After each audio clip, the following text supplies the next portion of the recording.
This episode of California Dreaming is brought to you by Blueberry. Blueberry offers the best media hosting, accurate listening stats, and their all-new PowerPress Deluxe sites. A no-setup WordPress website for your podcast with all of the necessary links to share your show with the world built right in. Head over to blueberry.com/dream to sign up for media hosting and a PowerPress Deluxe site and get your first month for free. That's blueberry.com/dream. Warning: this episode contains details of sexual violence as well as other graphic details that may not be suitable for some listeners. Listener discretion is advised. Those of you who follow me on social media know that I recently took a short road trip with my family to the beautiful state of Arizona. It's become one of our favorite destinations to go for a quick visit to someplace different, to take in not only the amazing desert, but the magnificent natural wonders, and also the small towns and historic districts, and the different places to shop and eat. Those of you who live in areas where states are smaller and more clustered together, it might not be as big of a deal to go from one state to the next. But where we live here in Southern California, it's like a big deal when we cross borders. We're actually closer to Mexico than we are to any other state. So going to Arizona or Nevada, for us, is at least a 3 or 4 hour drive. And as for the other state that borders California, Oregon, that's no less than an 11-hour drive from where we're at. So, since I've been back, I've been thinking about an Arizona crime with a California connection that I could share with you guys. I mentioned the murder of Travis Alexander. I also mentioned that I wouldn't talk about that case because it's been talked about a lot. It's probably the most infamous California/Arizona crime out there right now. You guys remember that story, right? Jodi Arias, she drives herself like several thousand miles to slash up her ex-boyfriend in Mesa, Arizona, and did all that driving from where she lived in Northern California to Southern California to Mesa, where she got stabby, then to Salt Lake City, and then back to Northern California. Yeah, that was a fascinating trial. It's one of the few trials I've ever watched all the way through. But, as I said, this story's been told many times. Maybe someday when some more years have passed, I might revisit that murder. But for right now, I'm going to leave it alone. Today, I have a story to tell you that begins here in Orange County, California, and ends in Prescott, Arizona. It's a story of a mysterious disappearance of a young Newport Beach woman whose case for 3 long years had grown cold, literally. In this 19th episode of California Dreaming, the tale of 2 states.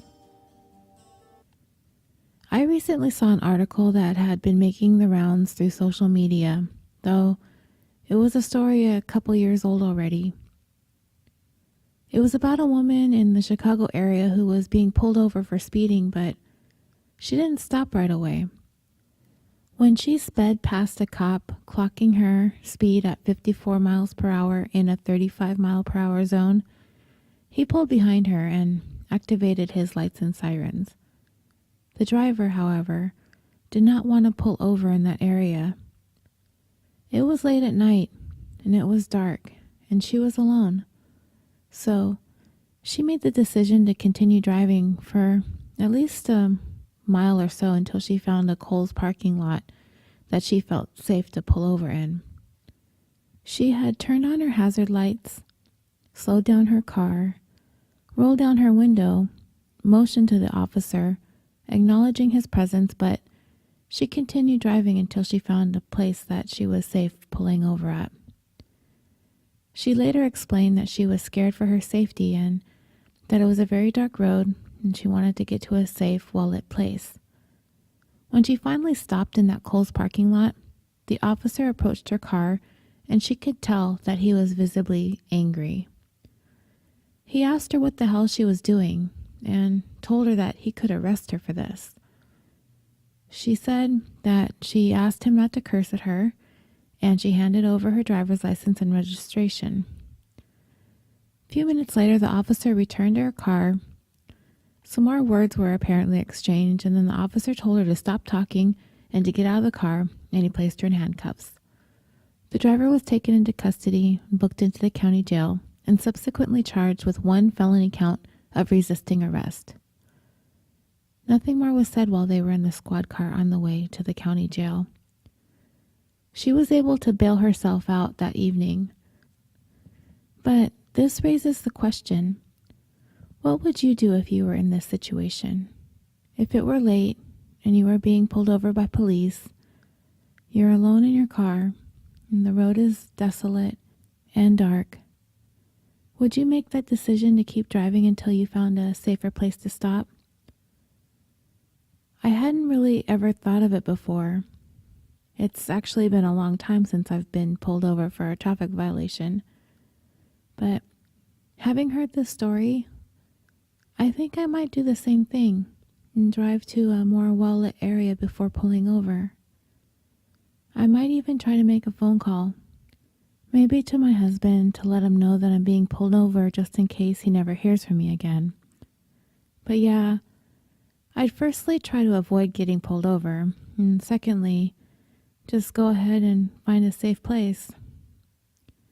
And maybe police departments across the board should allow for this to be a thing, right?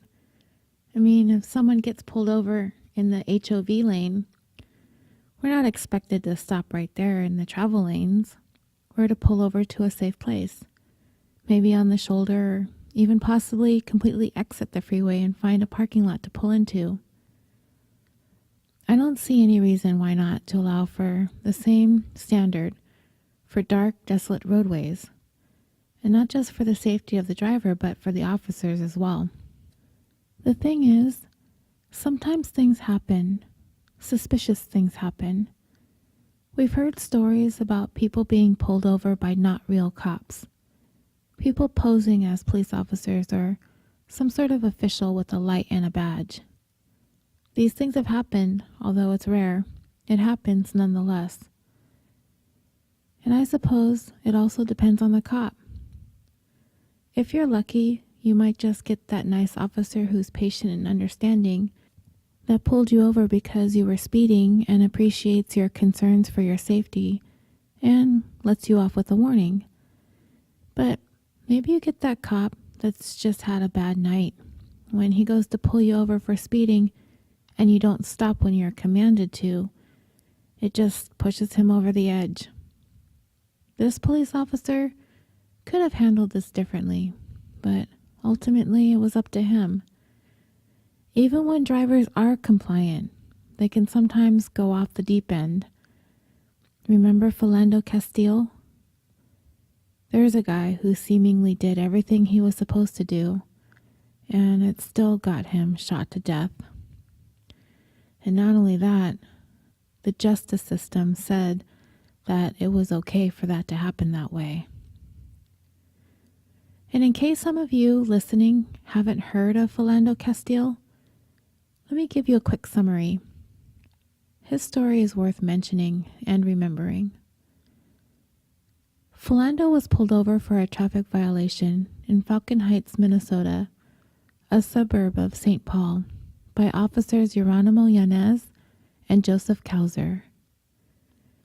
In the car with Philando, who was driving, was his girlfriend Diamond Reynolds and her 4-year-old daughter, seated in the back. It's reported that officers over the radio stated that they were planning to pull Philando over and check the IDs of the driver and the passenger, because the 2 occupants looked like people who were involved in a robbery earlier that night. The stop took place at 9:05 p.m. Officer Yanez approached the car from the driver's side, Kauser on the passenger side.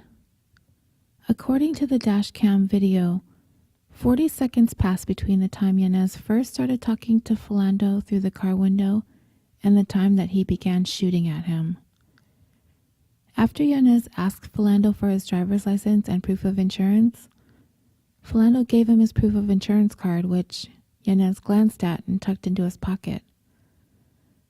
Philando then calmly told Yanez, "Sir, I have to tell you that I do have a firearm on me."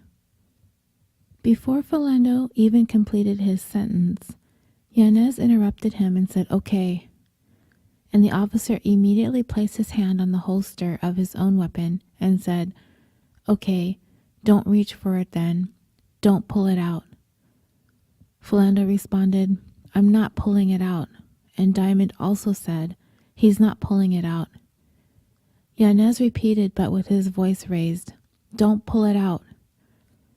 He quickly pulled his own gun with his right hand and reached inside the driver's window with his left. Diamond screamed, "No." Yanez quickly removed his left arm from the car and fired 7 shots in rapid succession at Philando. Diamond yelled, "You've just killed my boyfriend," while Philando moaned and said, "I wasn't reaching for it."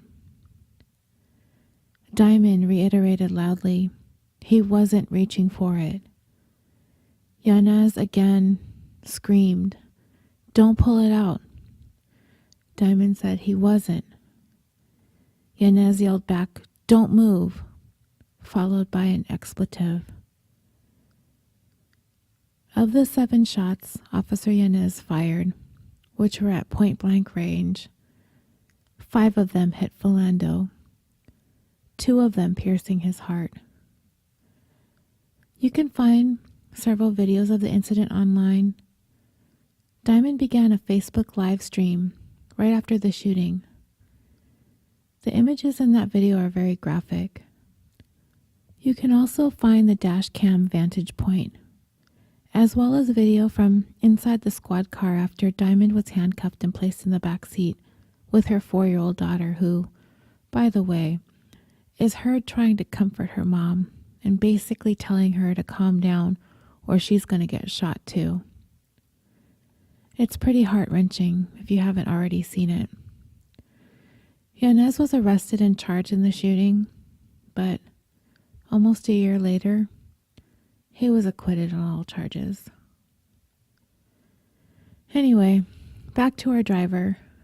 The county sheriff where all this took place later stated that he understands the safety concerns and agrees that every law enforcement agency in the country should recommend similar actions. He also would suggest to call 911 and ask the dispatcher if the officer behind you is a legitimate cop. But if you don't have a cell phone, then yes, drive to a safer place. In the wake of this incident having drawn national attention, along with viral social media posts, the department has said it's the last thing that they want, considering the rising mistrust of police officers across the country, and that they've already taken the initiative in retraining all of the officers when dealing with issues such as this one. But he also defended his department, stating that it was this one lady who didn't trust the police in a fully marked Crown Victoria patrol car who chose not to pull over immediately. But where does it stop? That there's a bigger picture here, one much more troubling than this one isolated incident. He asks, should every motorist be allowed to disobey an officer's command to stop immediately? How far should a motorist be allowed to drive to feel safe? 1 mile? 5 miles? Only at night? Only on dark roads? Only women driving alone? By the letter of the law, motorists are supposed to pull over immediately. But we understand extenuating circumstances. Ultimately, the charges were dismissed against the motorist. The statement noting, at the time of the arrest, the officer had probable cause to support filing the criminal charges. Upon review of the circumstances of the incident, as well as information learned after the incident, it was determined that a dismissal of charges was in the best interest of justice. But she still got her speeding ticket. The reason why I'm talking about pulling over in safe places, if you can, and people posing as police officers is because It comes to play a little bit later on in this story. It's just a bit of a side note I wanted you to keep on the back burner for a bit while I get into today's tale. Denise Huber was a 23-year-old Newport Beach, California resident living with her parents. She had just graduated from college a year earlier. She had spent that past year working part-time as a waitress, as well as a second job at Bloomingdale's. She was sowing her oats, so to speak, enjoying life before she was ready to get serious about getting into a career and working full-time. Her friends and family described her as outgoing, adventurous, and fun-loving. Denise had a boyfriend at the time, Steve Horrocks. By all accounts, they were a good match for one another. They enjoyed each other's company and had a strong, loving relationship. So on June 2nd, 1991, the couple had tickets to go see Morrissey perform at the Great Western Forum in Inglewood, California, almost a 45-mile drive from Denise's Orange County home. Unfortunately, Steve was unable to get out of working that night. Denise was disappointed, but she was going to go to the concert anyway.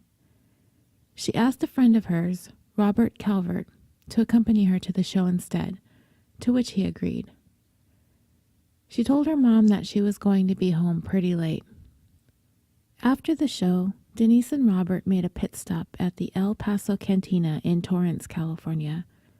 While there, Denise happened to run into an old acquaintance, one who had previously had expressed a romantic interest in her in the past. So when he saw her at the cantina, he did ask if she wanted to hang out with him that evening, but she declined.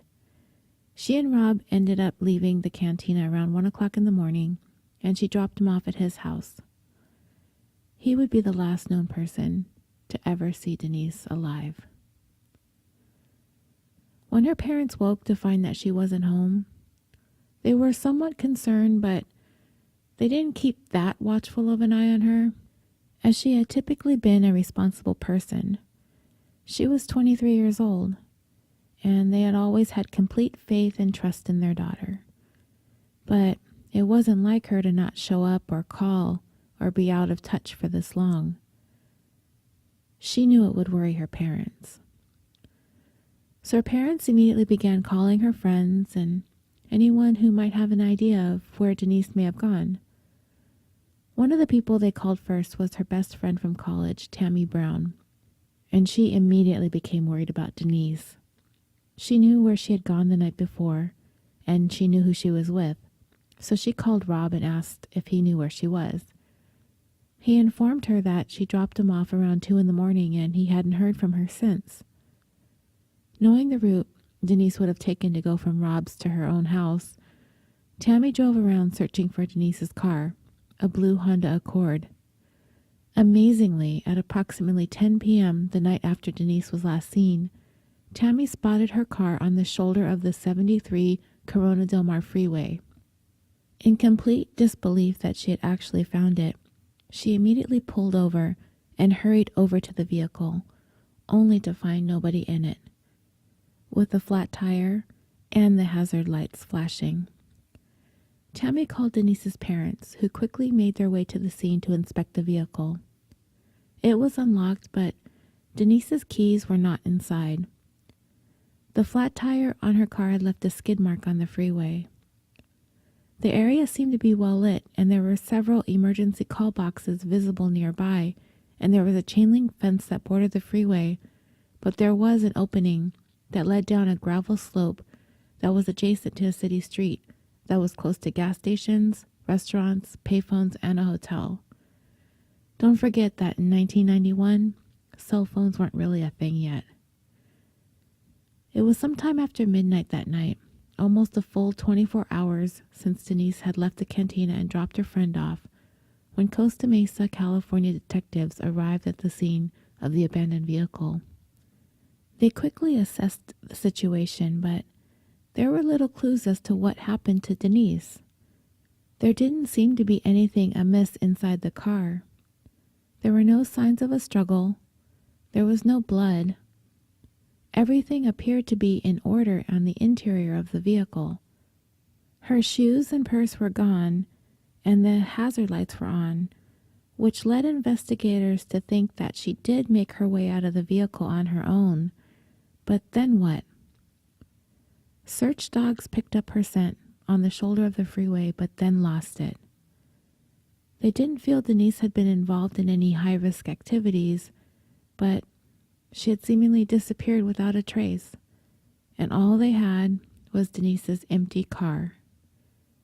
Because there were call boxes, nearby payphones, and easy access off the freeway, detectives did feel strongly that a crime had been committed that caused Denise to vanish. They just didn't have much evidence to be found at the crime scene to indicate what had happened to her. Police canvassed the businesses and neighborhoods nearby, but nobody had seen Denise. Helicopters were brought in to do a search of the area for her. Less than 3 miles away from where Denise's car was found abandoned, her parents were able to hear the helicopter search from their home. Frustrated and worried that she was so close by, wondering what the helicopters could find, knowing that they were likely looking for a body. The search went on for days. They exhausted all means of searching for her, but no trace of Denise was found. No article of clothing, no discarded purse, nothing.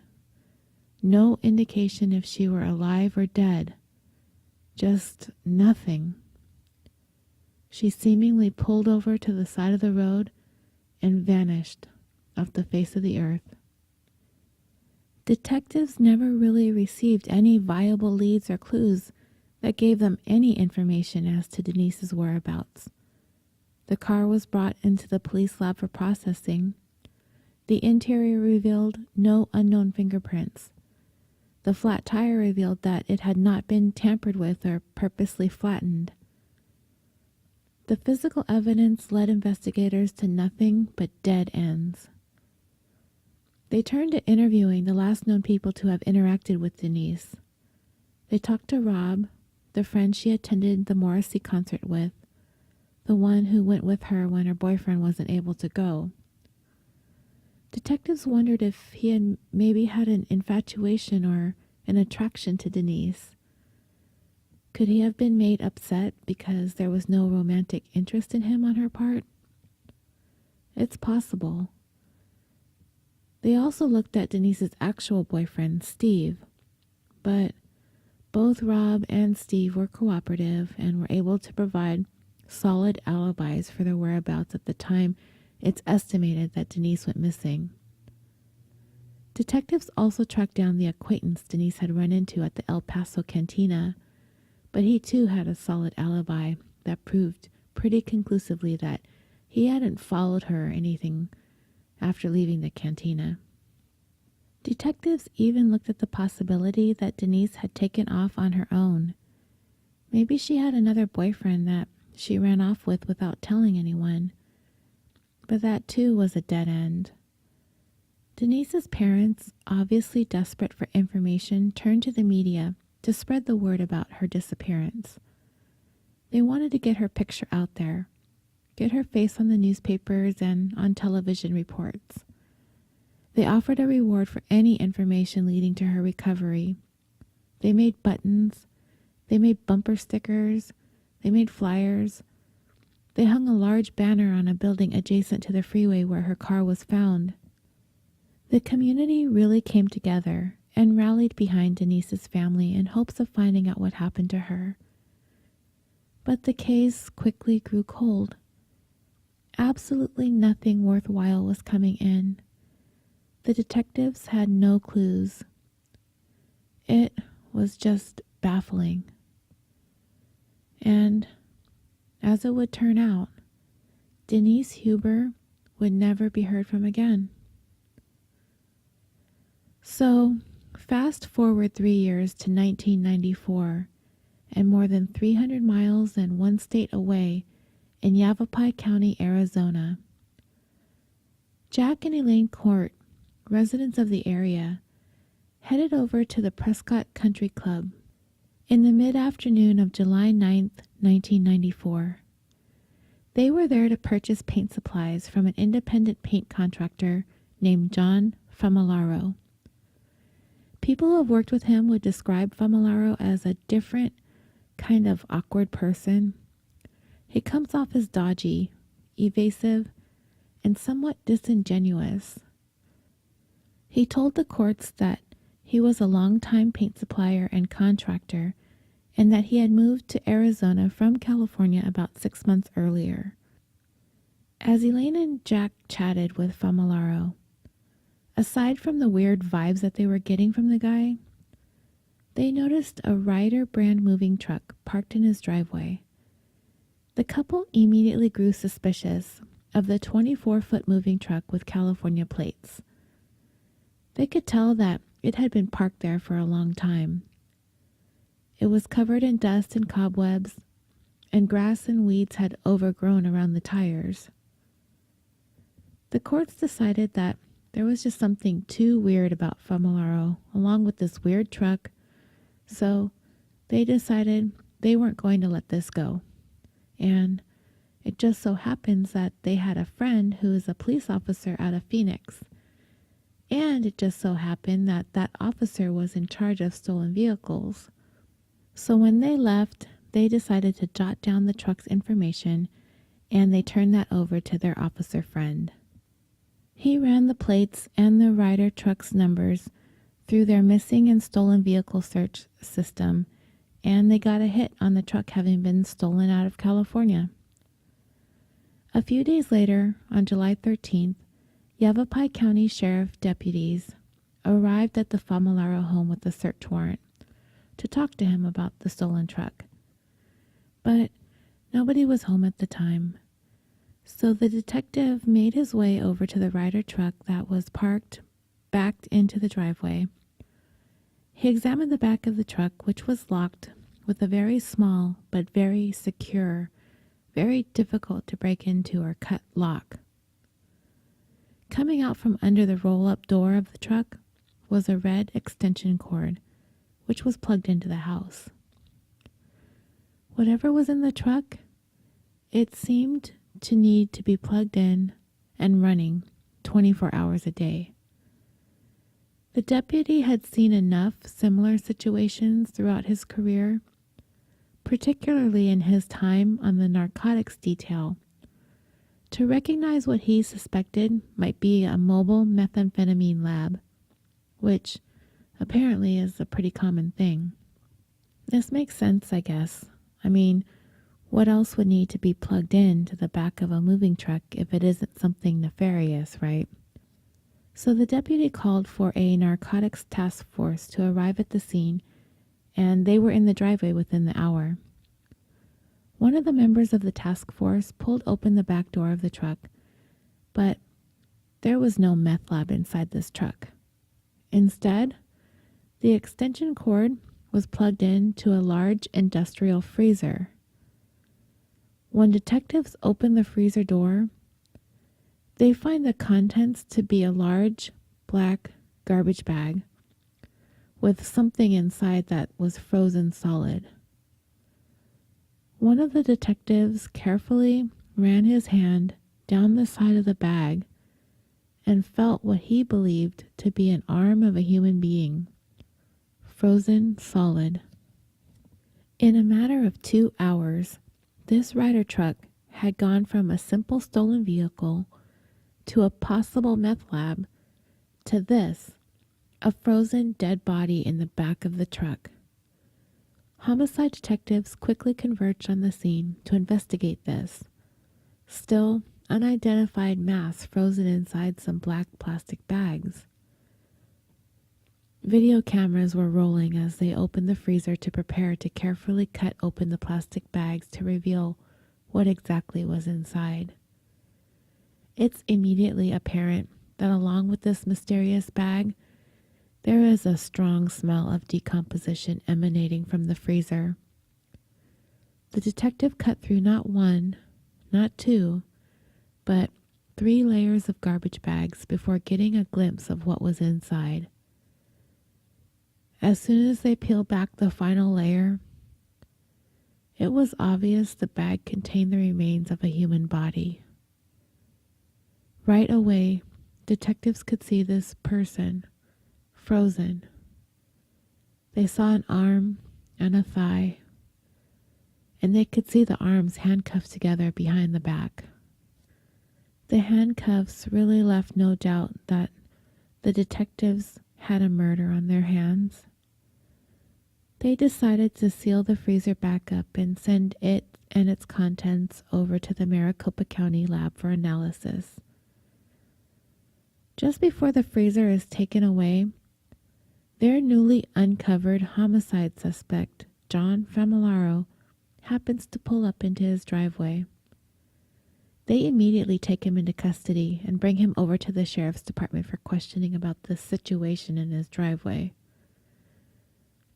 Sitting across from the 37-year-old suspect, the detective conducting the interrogation had decided it was going to be his strategy to keep it calm, just to get a feel for this guy's overall demeanor. The detective knows that Famularo is a very reclusive individual and that he's never been arrested before. But he also knows that this is the guy seated across from him that has a frozen body sitting in his driveway.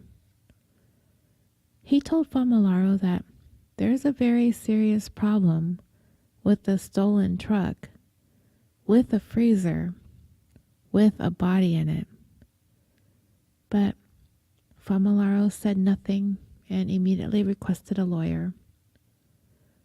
Other than that, Famularo remained silent, refusing to speak another word to detectives. So he has Famularo booked on suspicion of grand theft auto and returns to the crime scene, hoping to find any information as to the identity of the person in the freezer since Famularo wasn't talking. He wanted to know who she was and how she ended up frozen inside this stolen rental truck. The next day, a team of no less than a dozen Yavapai County deputies, armed with a search warrant, entered Famularo's home. What they see before them would become an incredibly daunting task for detectives. Every single inch of this home, the living room, the bedrooms, the garage, everything was completely covered floor to ceiling with cardboard boxes full of stuff. Aside from being a weirdo and a possible killer, Famularo is also a hoarder. As it turns out, he is a man who never, ever, ever threw anything away. And police were tasked with having to go through all of his stuff. Boxes upon boxes of stuff, if they were going to find any kind of evidence to tell them who this woman in the freezer was. When everything was said and done, investigators took and examined over 100,000 items from Famularo's home. When they entered the bedroom, investigators did find some implements of violence.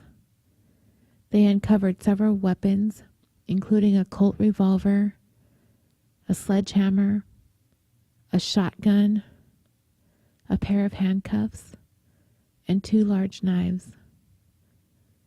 Amongst all of the cardboard boxes, detectives find in one labeled Christmas that contained a hammer and a nail puller. Both items appeared to be speckled with what looks like blood. These 2 items, along with thousands and thousands of other pieces of evidence, are all carted back to the sheriff's office for processing. As Famularo is quietly waiting in an interrogation room, 2 doors down, the items brought over from his home are being picked through one by detectives. They managed to isolate approximately 5 boxes of evidence that seemed to be of particular interest. The first 4 boxes contained items that belonged to a woman, including underwear, a small black handbag, black high-heel shoes, and the shoes had some serious scuff marks on the back of them. In a white plastic bag, they discovered more women's clothing that appeared to be stained with dried blood, scuffed shoes, and bloodstained clothes. It was all adding up to an abduction and murder in the minds of the detectives. Also in the box were a blood-stained pair of men's jeans, a blood-stained sweatshirt, dried blood-soaked rags, a pair of surgical gloves turned inside out, and an empty handcuffs box, duct tape, a gray tarp covered in blood, and garbage bags similar to the ones found in the freezer. Also found amongst all of these belongings was a receipt for a freezer, purchased from an appliance dealer out of Laguna Hills, California, delivered to a warehouse dated July 10th, 1991. But who was this victim? Who do these things belong to? The answer, as it turns out, would be in the fifth and final box that were of interest. It contained a woman's wallet. The credit cards, driver's license, a checkbook, and all other cards bearing the same name, Denise Annette Huber. Detectives were fairly certain now as to the identity of the woman in the freezer, and with that, they had enough probable cause to book Famularo for homicide. The freezer and its contents had been sent to the Maricopa County Coroner's Office. The medical examiner was tasked with examining the body, collecting evidence, conducting the autopsy, identifying the victim, but first, the body needed to be defrosted. It was immediately evident to the medical examiner that the body was female. She had some jewelry associated with being female, as well as long fingernails. The coroner immediately began this examination with the fact that she was naked and had on handcuffs. Therefore, this pointed to a homicide event. So they needed to keep that in mind when looking for how this victim was killed.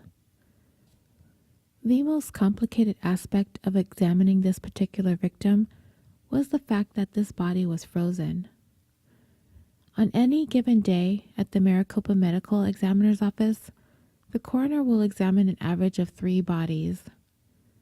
This frozen victim was a very atypical situation, especially in this part of the United States. It is very hot in Arizona, and medical examiners nearly exclusively deal with people who have died and rapidly decomposed due to exposure to heat. So this frozen body was new for their office to deal with. The first thing the coroner wanted to do was identify the body. What makes this even more complicated is that as soon as the body would begin to thaw, it would rapidly decompose, as it will literally start falling apart. This is going to sound pretty graphic, but I think if you've listened to Serial, you've heard of this phenomenon. When the body thaws, the outer skin will begin to separate from the inner tissues, which is referred to as sloughing. They decided to use a regular hair dryer to begin to thaw the victim's hands in a manner in which fingerprints could be obtained before they are destroyed. They were able to roll her fingerprints and make a positive match to the fingerprint stamp on the driver's license found in Famularo's home. This was indeed Denise Huber. The coroner also wanted to make sure to swab specific areas of Denise's body as she was thawing out. So they were looking for any kind of forensic evidence related to a sexual assault. But the evidence also needed to be collected quickly, as the more she thawed, the more the outer layers of her skin were deteriorating. Several samples were taken from different places on Denise's body and put into jars for testing. When those fluid samples were finally examined, there were indeed sperm cells present on Denise's body. Even after being frozen for 3 years, the medical examiner was amazed that these were still present for analysis. So, with the frozen body finally identified as Denise, it was soon determined that this was a missing woman out of Orange County, California, and this information leads Arizona detectives to California and to a missing persons case that had been cold for 3 years. They needed to know, how did Denise, having gone missing 3 years earlier, resurface more than 300 miles away in Arizona? The lead detective in Denise's case in Orange County was keeping up with some busy work when he finally got the call he had been waiting for all those years.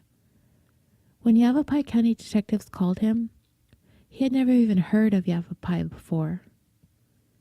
They told him they thought they had Denise Huber, and they asked him if he knew who she was. As the lead detective would describe it, the hair stood up on the back of his neck. By the 15th of July, detectives from both Arizona and California began to build their murder case against John Famularo. But there were a couple of things that needed to be figured out. Firstly was, how did Denise die? And secondly was, where did she die? Establishing where Denise was killed was important in order to establish which jurisdiction would try the murder case against Famularo. It was ascertained during the autopsy that Denise's skull was completely bashed in, and the medical examiner determined that the cause of death was blunt force trauma of the skull. When she was removed from the black garbage bags, they discovered that her head was wrapped in a white plastic bag, which had several puncture marks all over it, as if someone had wrapped this bag over her head prior to striking her about the head. When that bag was removed during the defrosting process, they found her mouth and nose had been covered with duct tape. A forensic anthropologist was given the task to painstakingly reconstruct the skull in order to further analyze the wound patterns.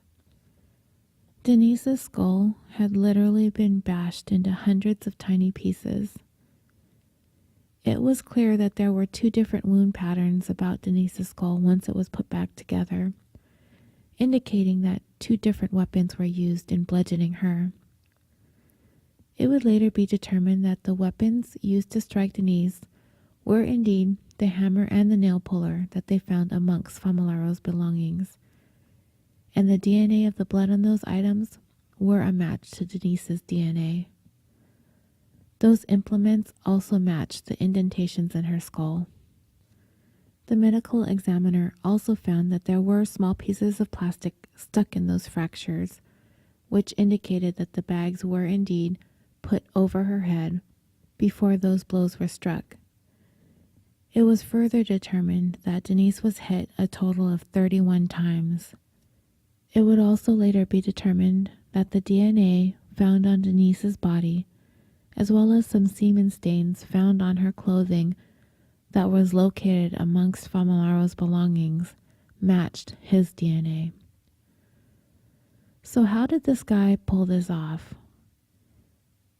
How did Denise wind up missing from California and end up dead in Arizona in a freezer in Famularo's driveway?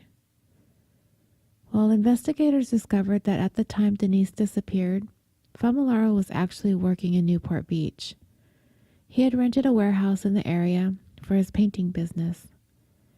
It's worth noting at this point that this warehouse is the very same place that the freezer had been delivered to back in 1991, a few days after Denise had been reported missing. Investigators talked to the people who rented the warehouse after Famularo, and they pointed detectives to an area in the corner of the warehouse where they had found a large brown stain that they washed out with a hose. Investigators had a feeling that that brown stain was blood, so they returned to that warehouse at night and treated the area with luminol, which, under alternative light, fluoresced the bloodstains. And it's probably no surprise that the DNA from those bloodstains in that warehouse were a match to Denise Huber. Another very important piece of evidence was a receipt investigators found amongst Familaro's things. That receipt that I had told you about earlier, showing that the freezer had been ordered on June 10th, 1991, and it was delivered the very next day to that very warehouse where her blood was found. So with that, police determined Familaro killed Denise in California. I wanted to circle back for a moment to what we had talked about at the beginning of this episode, about being pulled over by police. Among the thousands of things that investigators found in Familaro's home, they also found some look-alike Los Angeles County Sheriff's deputy uniforms.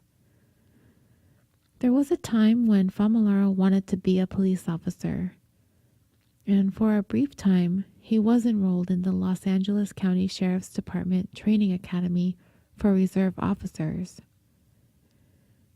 He made several attempts in 1983 and 1984 to become a police officer, a sheriff's deputy, or a reserve officer, but either was rejected or dropped out early in the application process. The closest he ever got was 4 months that he spent as a reserve deputy.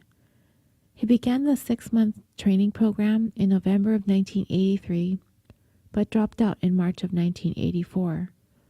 Prior to that, he had applied to being a reserve deputy with the Orange County Sheriff's Department, but after submitting his application in May of 1983, he dropped out of the application process. They simply didn't hear from him anymore after he had applied, so he was dropped. But a year later, a couple of months after dropping out of the Los Angeles Academy, Familaro again applied for a position in Orange County, but this time as a full-fledged deputy. But in June of 1984, he was not selected for whatever reason. That same year, he applied to be an officer with the Irvine Police Department, but again dropped out early in the process. And as for the uniforms, officials say that it isn't difficult for someone to buy them. Anyone can buy a pair of pants and a shirt if they want to. But it's when people start to try and affix official department patches to them that poses a problem. The uniforms found in Familaro's home reportedly had replica Los Angeles Sheriff's patches sewn onto them. So that being said, there was a theory as to how Familaro was able to approach Denise on that roadside without having her immediately growing suspicious.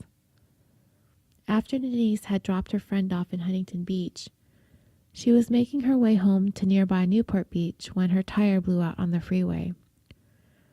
And as bad luck would have it, it just so happened that Familaro encountered Denise broken down on the shoulder of that freeway and pulled over, presumably to provide assistance. Is it possible that Familaro was trolling the streets and the freeways that night? Could he have been wearing this fake police uniform in order to easily gain the trust of potential victims? We may never know if that's what he did or not, because he hasn't ever spoken about it. But the theory had been floated once these uniforms were found. Either way, it ended badly for Denise regardless. However, it does serve as that cautionary tale, the one that led that woman who refused to stop when being pulled over by police until she arrived at a safer, more well-lit area. Stories like Denise's are the ones that cause us to be so suspicious. And I don't mean to go off track again, but that's what I seem to like to do apparently. So this story of Denise breaking down on the freeway and succumbing to the bad luck of having crossed paths with a bad guy, what are the chances? What does this story remind you of? If you're thinking what I'm thinking, then you're thinking Maura Murray. I can't tell you how many times over the last couple years I've heard the talking heads go back and forth about what are the chances that Maura crashed her car on that highway in the White Mountains just at the perfect time for a bad guy killer to cross paths with her and take her away forever. Case in point, Denise Huber. What are the chances? Of all the stretches of freeway in California, with nearly 400,000 miles or 643,000 kilometers of freeway throughout the state, for Denise to break down at 2 in the morning and for that one guy with bad intentions to cross paths with her. The chances feel astronomical, but it happened. And it could have happened to Maura Murray, too. I kind of used to blow off that theory in Maura's case, but not so much anymore after reading up on Denise's case. Even the tracking dogs did the same exact thing in the search for Denise that they did in Maura's. They tracked their scents for a short distance, then lost it. Also, in both cases, nobody saw anything. But we know what happened to Denise. She was attacked, abducted, and killed by Famularo. The same thing could have happened to Maura. Anyway, I don't want to beat the Maura Murray disappearance to death any more than it already has been, but Denise's case has kind of changed my opinion on the bad guy theory. And that's just some food for thought for you guys. So, back to Famularo. The guys actually never uttered a word about Denise's murder. Not a word. When indicted on the charges of capital murder, and the reason why the charges against him rose to the level of being a capital case is because the murder was committed while he was engaged in the crime of kidnapping. And in California, if a murder is committed during the commission of another felony, such as a robbery or a carjacking, or in this case, a kidnapping, that automatically makes the defendant eligible for the death penalty. Famularo pleaded not guilty, though he would continue to remain silent all the way through his 1997 trial. Investigators were able to build their case against him using the forensic evidence they were able to uncover during their painstaking investigation into Denise's murder. The body, the freezer, the mountains and mountains of junk that they had to sort through in Famularo's home and garage, the warehouse in Orange County, the blood evidence, the blood-stained clothing, the blood evidence on the murder weapons. Everything that they found, they were able to tie to him and him to Denise's murder. Based on what the forensic evidence told detectives, this is what they theorized had happened. After Denise dropped her friend off in Huntington Beach, her tire went flat on the 73 Corona Del Mar freeway. She was encountered by Famularo very shortly thereafter, as she never utilized either of the call boxes that were stationed nearby along the shoulder of the freeway.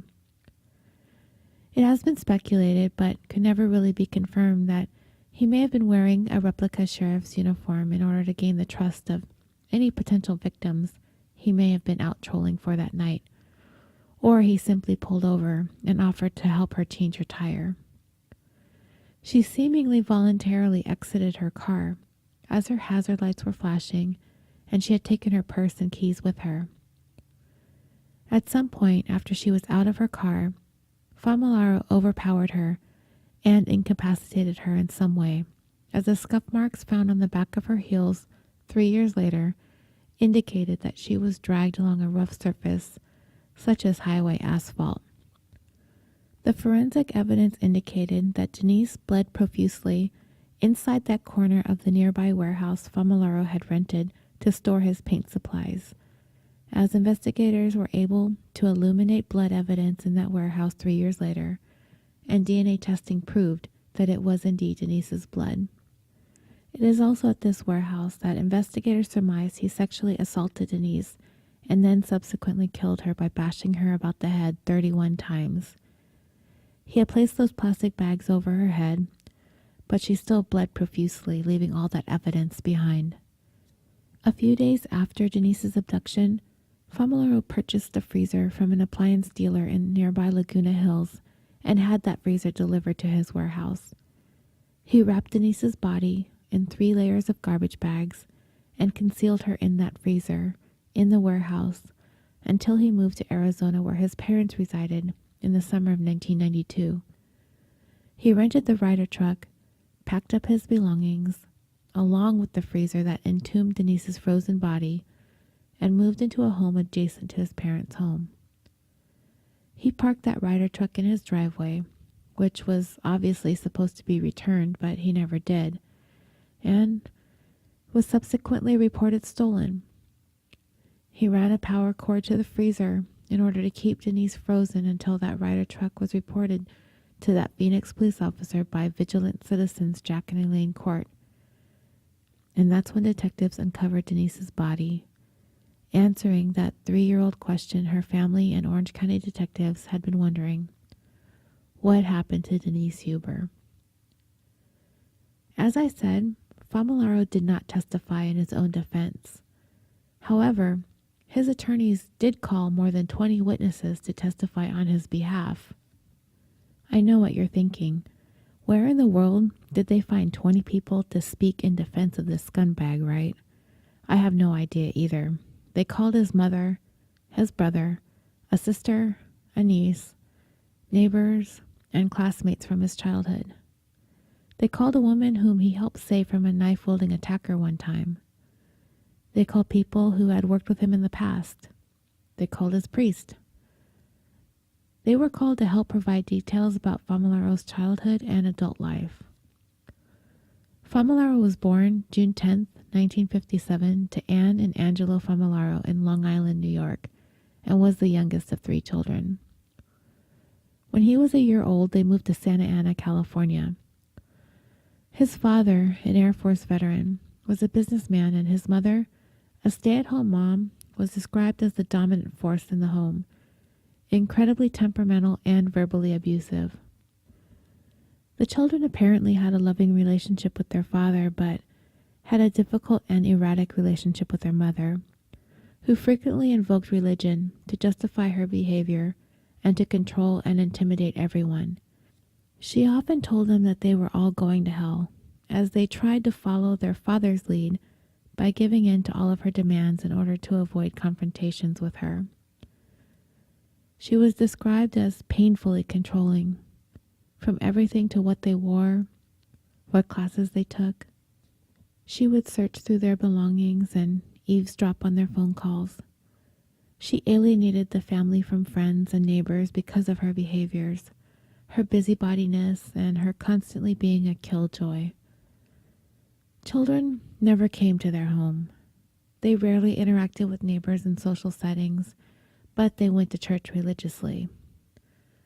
The outside of the home and the yard was always neat, but the inside was a horrendous mess, as Famularo's mother was a hoarder, and, on top of that, she was terribly paranoid of a possible communist invasion. Therefore, she hoarded food and supplies for survival as well. As a child, Famularo was described as weak and often sick, and relentlessly bullied at school. He was described as withdrawn and a loner, but never violent as a child. He would have severe mood swings and go from hyperactive to depressed. He had a nervous twitch, and he seemed to be obsessed with ritualistic behaviors and symmetry. His quirky behavior and inability to sit still had him constantly in trouble at home and at school. He received little attention at home, as his mother was focused on his older brother, who excelled in school and was very personable and outgoing. His older sister grew to become very protective of Famularo because of all of these issues he was dealing with when growing up. Famularo was subjected to physical punishment from his mother, and it's reported she bathed the kids well into their preteens, paying special attention to scrubbing their genitals, telling them that they were special areas that needed to be cleaned correctly, to the point that it was hugely inappropriate. She was obsessed with making sure the children did not engage in sexual activity and were not exposed to anything sexual. She did not allow them to take sex education classes, and she did not allow them to see anything on TV or in the movies that was more intimate than hand-holding. She would enter the boys' room often to ensure they were not masturbating. They were not allowed to date at all during their teen years. Familaro's sister recounted an occasion when their brother was attending college. Their mom secretly followed him and his girlfriend to a motel room, and using a ruse, she barged into their room and confronted the couple. She screamed at his girlfriend and slapped her in the face, attacked her and started choking her. She managed to break free, but she was eventually convinced to not press charges. Familaro was sent to seminary with the hopes that religion would rub off on him. After he graduated, he went to a Catholic college, where he met his first girlfriend, with whom he had an on-again, off-again relationship for 3 years. During their relationship, she had had an abortion, but towards the end, she got pregnant again. Familaro proposed marriage, but she said no and gave the child up for adoption and moved away, purportedly because she was afraid of Familaro's mom's behavior. These events apparently further traumatized Familaro. It was around this time his mother became involved in local politics, campaigning against abortion, pornography, as well as the local adult theater. She ran for a seat on the Santa Ana City Council, but on the very same day that she announced her candidacy, Familaro's brother was arrested for sexually molesting one 10-year-old girl, one 10-year-old boy, and having unlawful intercourse with a 17-year-old girl. This immediately ended her political campaign. His brother was convicted and committed to Patton State Hospital as a mentally disordered sex offender. In order to get away from this embarrassment, Familaro's parents moved to Prescott, Arizona. Over the next several years, Familaro attended college on and off again, but was never really able to finish anything he ever started, kind of like the sheriff's training I had talked about earlier. He was still living in California, staying with his grandmother, who was also a hoarder. I guess it runs in the family. His grandmother, because of health issues, eventually moved to Arizona as well to be taken care of by Familaro's parents. But he stayed in California, eventually getting into the house painting business and running it out of that warehouse in Newport Beach. He embarked on several relationships, some of whom described him as fun, intelligent, nice, respectful, considerate, and polite, but they would also describe him as secretive and manipulative. 1 week before Denise's abduction and murder, Familaro made a 42-minute phone call to an Orange County suicide hotline. 1 year later, he moved to Arizona because of his father's failing health. 2 years later, he'd be arrested for Denise's murder. And all I have to say about Familaro's sob story is boo-hoo. Plenty of people have tough childhoods and difficult parents. Not everybody goes around raping and murdering.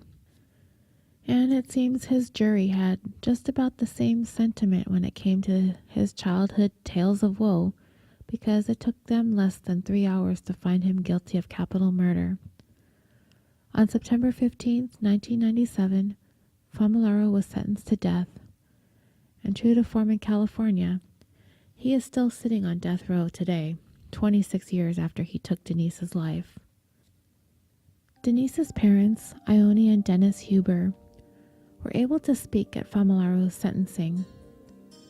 They described their lives as turned upside down by their daughter's sudden disappearance. Words alone could not describe the 3 years of not knowing, followed by the grief after learning she was dead. Ione was frantic when Denise failed to come home that night. Then finding Denise's car, she described it as though somebody had kicked her in the stomach. She couldn't sleep or eat for days. They sent flyers to businesses and newspapers across the country, and they did several television interviews. She described how difficult it was going back to work, how hard the holidays were because Denise wasn't there. Ione talked about how much she missed doing the things her and Denise used to do together. Lunch dates, going to the beach, hanging out by the pool, cooking together.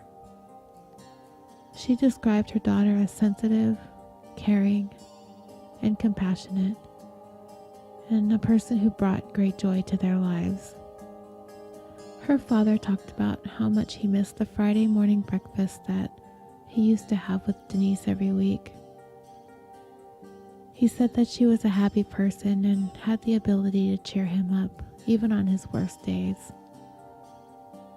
A couple of days before she disappeared, she had left a note on his computer screen, signed with a happy face that said, "Hi Dad, I love you. Have a great day. Love, Denise." He said he would not trade that piece of paper for $1 million. Last year marked the 25th anniversary of Denise's death. In an interview her parents gave last year, her father stated that it's likely Famularo would die of old age in prison before he gets the death penalty. He also said that both he and his wife would probably die before he does.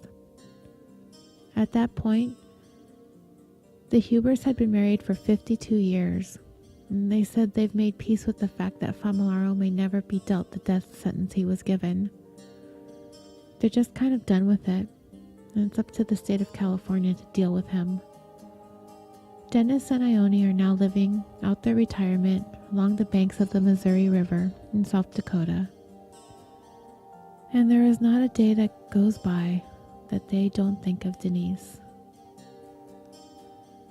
And that brings this 19th episode of California Dreaming to a close. I have so many thank yous to get to, but before I do that, I have a couple of promos that I want to play for you. Some podcasts that I've discovered, and I think you might enjoy.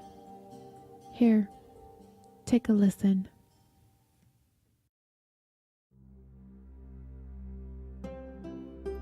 Do you like true crime, mysteries, urban legends, or just weird stuff in general? If the answer is yes, I highly encourage you to try out my new podcast, the Asian Madness Podcast, where I cover all of the topics mentioned above from the Asian continent. Podcast is now available on iTunes, Stitcher, Google Play, and most other podcast apps.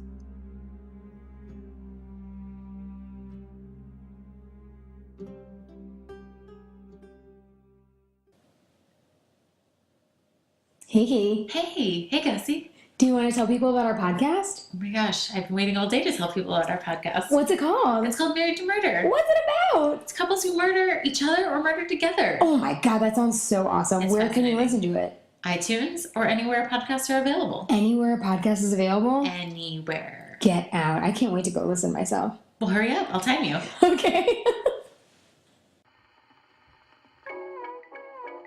Well, hello, my friends. This is CK from the Mirths and Monsters podcast, proud partner of the Odd Audio Network. Join me, my companion Finn, and my occasionally satanically possessed cat Ray Puny Motors! as we investigate the real truths behind some of the most wonderful creatures you can imagine. Are trolls really that thick? Or is it just bad press? Are leprechauns really drunken bums? Sort of. But there's a lot more to find out. All you need to do is tune in to Mirths and Monsters podcast with me and Finn. Till next time, sláinte. Your good health. I need to give a big shout out to those who have been the latest to jump in on supporting California Dreaming on Patreon. I'm so grateful for all of your generosity in helping me to grow this little show. I've posted several Patreon episodes, and I'm still trying to figure out the best ways I can give back to those who've pledged support. I did add tier levels, mainly because I was having fun creating the names for the different levels, but I'm not quite sure yet what it means in terms of tier rewards. But if you're going to donate at the highest level, hit me up on social media and we'll talk about what we can do. And if you have left me a review on iTunes or anywhere else, thank you to you as well, and especially if it's a good review. I'm always going to be giving out show stickers, so be sure to email me for more information at californiapod@yahoo.com. Follow me on all the social media. Join the discussion page on Facebook. This week I was looking for some cursed TV shows and movies. I got a lot of really great suggestions. Don't forget to follow me on Twitter at CaliforniaPod and on Instagram at CaliforniaDreamingPod. Feel free to post or tweet at me about anything California, crime, pets, babies, kids, families, cooking, gifts, and memes. Tag me in everything. California Dreaming is also now a part of the Orbital Jigsaw Network. We have joined forces with an amazing group of podcasts from a variety of genres, such as The Concession Stand, where hosts Nick and Andy geek out over all things entertainment, or Super Nerds UK, where hosts Ben, Ian, Tim, and Simon take an irreverent look at pop culture, or Busted Wide Open, a show where Nick and Sir Ian Dangerous take you on a weekly journey through the hottest news in sports entertainment, or Historium, a podcast devoted to the strange, obscure, or otherwise interesting stories from history, or Is This Adulting, where best friends Stephen and Chris break down the stigma on mental illness through the lens of comedy, or the Dirty Bits podcast. Join host Tawny Plattis for our casual retellings of the sexy, scandalous, and salacious stories your history teacher likely left out. Or 41 Owned, a show where hosts GT, Jack, Kevin, Jack, and Matt fill your ear holes with all things gaming. And lastly, but certainly not least, I'm super excited to announce the newest addition to our little pod family, the Film Roast Podcast, a show where underqualified and over-caffeinated hosts Hannah and Julia talk about all things movies. If any of these shows sounds like they might pique your interest, visit www.orbitaljigsaw.com and click on their links. And don't forget to visit the Orbital Jigsaw family of podcast merchandise store, where you can get all sorts of California Dreaming stuff. T-shirts, hoodies, phone cases, stickers, mugs, and notebooks. You can support me and your other favorite creators by visiting the Orbital Jigsaw store. And as always, I will post a link in the show notes and on social media. Thank you again so much for joining me for this 19th episode of California Dreaming. And until next time, sweet dreams.